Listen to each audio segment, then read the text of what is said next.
ఒక పచ్చిక బయలులో కుందేలు బన్నీ ఉండేది. ఆమెకు మృదువైన ప్రేమతో నిండిన మనసు ఉండేది. ప్రతి ఉదయం ఆమె తన స్నేహితులకు సహాయం చేసేది. టార్టాయిస్కి కారెట్స్ ఇచ్చేది, స్క్విరెల్కి గ్రౌండ్ నట్స్ ఇచ్చేది, జింకకి క్యారెట్స్ ఇచ్చేది. వాళ్ళతో ఆడుతూ కొంతసేపు గడిపి వెళ్లేది. అందరూ ఆమెను చాలా ఇష్టపడేవారు. ఒక వేడికాలం రోజు బన్నీ ఒక సీతాకోకచిలుకను చూసింది. దాహతో అలసిపోయి ఒక ఆకుమీద కూర్చుంది. దానిని చూసి బన్నీ వెంటనే వాగు దగ్గరికి పరుగెత్తింది. ఒక పువ్వు రేకతో నీరు తీసుకుని జాగ్రత్తగా సీతాకోకచిలుక దగ్గరకు తెచ్చింది. సీతాకోకచిలుక నీరు తాగి ఆనందంతో రెక్కలు వెప్పింది. థాంక్స్ బన్నీ, నీ సహాయం నాకు ప్రాణమిచ్చింది అని చెప్పింది. అది బన్నీ చుట్టూ తిరిగి డాన్స్ చేసింది. ఆ రోజునుంచి అడవిలోని అన్ని జంతువులు బన్నీని మరింతగా ప్రేమించాయి. ఆమెను పెద్ద మనసున్న చిన్న కుందేలు అని పిలిచాయి.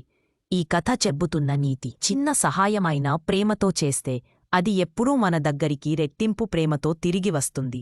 ఈ కథ నచ్చితే please subscribe, like and share. Thank you.